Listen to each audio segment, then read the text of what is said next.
Aquellos que podían acumular algunos bienes, finalmente debían, si les permitían, comprar su propia libertad. Tenemos algunos años picos de compra de libertad, por ejemplo 1816 es un año donde se dan muchas compras de libertad de esclavos. Están documentadas, hay un registro, eso está en el archivo histórico de la provincia de Córdoba, hay un registro porque como es un acto jurídico y ahí queda registrada las causas, por qué se le permite al esclavo comprar la libertad y el monto, lo que el esclavo le cuesta su libertad, ¿no? Bueno, y las causas son en general porque, bueno, fue un esclavo bueno, o tuvo buena conducta, o cuidó al amo en algún momento de su vida, entonces el amo le da la posibilidad de comprar la libertad, y en otros casos el esclavo se ve que hay una lucha para poder conseguir esa libertad. También era frecuente que los negros sufrieran maltratos y castigos. Contrariamente a la difundida idea de que en Córdoba recibían buen trato, por eso hubo una marcada tensión entre amos y esclavos, y los negros tenían formas de resistencia que iban desde acciones moderadas hasta otras extremas. Entre las formas más solapadas o discretas encontramos el chisme, la burla, la gesticulación, el fingirse enfermo y negociar con el amo. Y entre las formas más extremas encontramos el robo, la fuga como una unidad básica de resistencia en Córdoba, los ataques, insultos y asesinatos.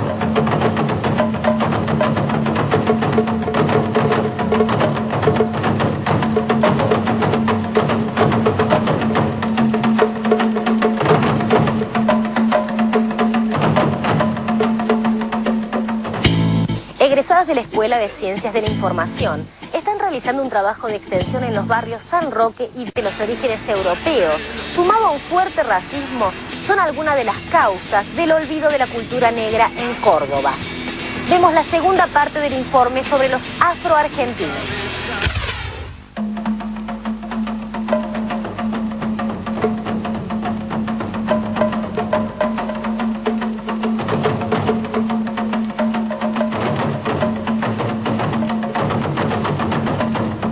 La historia ocultó el pasado africano.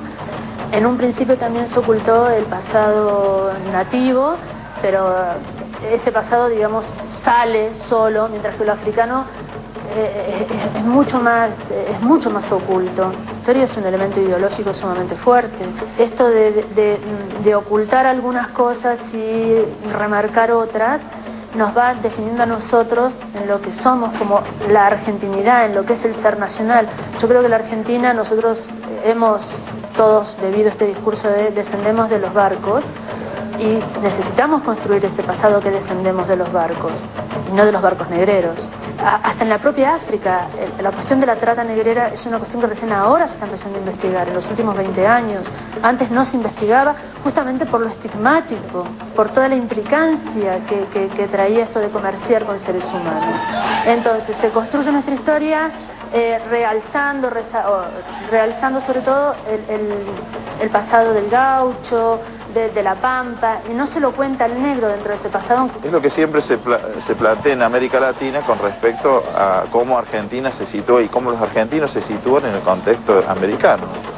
Esto de que estas frases tan remanidas como que los argentinos venimos de los barcos, bueno, una gran parte sí vino de los barcos, es producto de la inmigración, pero la otra parte es todo producto de una historia de mestizajes, de mezclas y de conflictos. Y obviamente a ningún país le hubiese gustado rescatar su tradición en el esclavismo, por ejemplo. Y bueno, si nuestro pasado está asignado por la violencia, por las injusticias, creo que hay que asumirlo como tal, ¿no?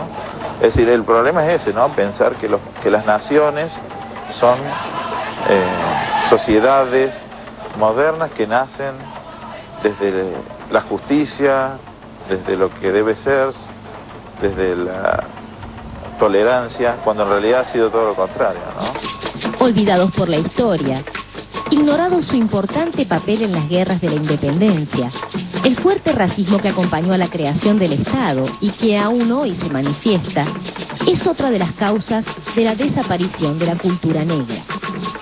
Pero a partir de que Europa empieza a construir su identidad en el Renacimiento, para poder definirse como europeo, se hacía en negación a lo otro. Entonces, lo europeo es lo bueno, lo africano es lo malo. Así como se discriminó, cómo se violentó primero con estos hombres esclavizados, con los indígenas también. Actualmente también sucede algo similar, es decir, las prácticas se reproducen, ¿no? Negar el pasado es, en definitiva, negar un poco cuál es el presente y ocultar algún tipo de cuestionamientos y de reflexiones que tenemos que hacer sobre la situación actual. Es decir, ¿por qué se discrimina hoy en Argentina también? Y bueno, busquemos también en el pasado.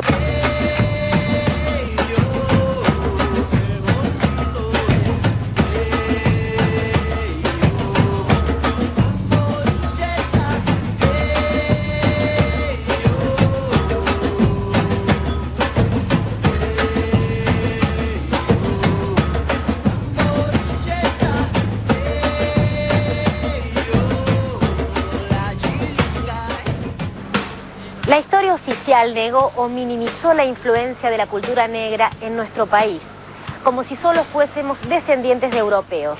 Negar al negro y al mestizo parece de alguna manera ayudarnos a olvidar que fuimos un país esclavista y con un alto grado de racismo.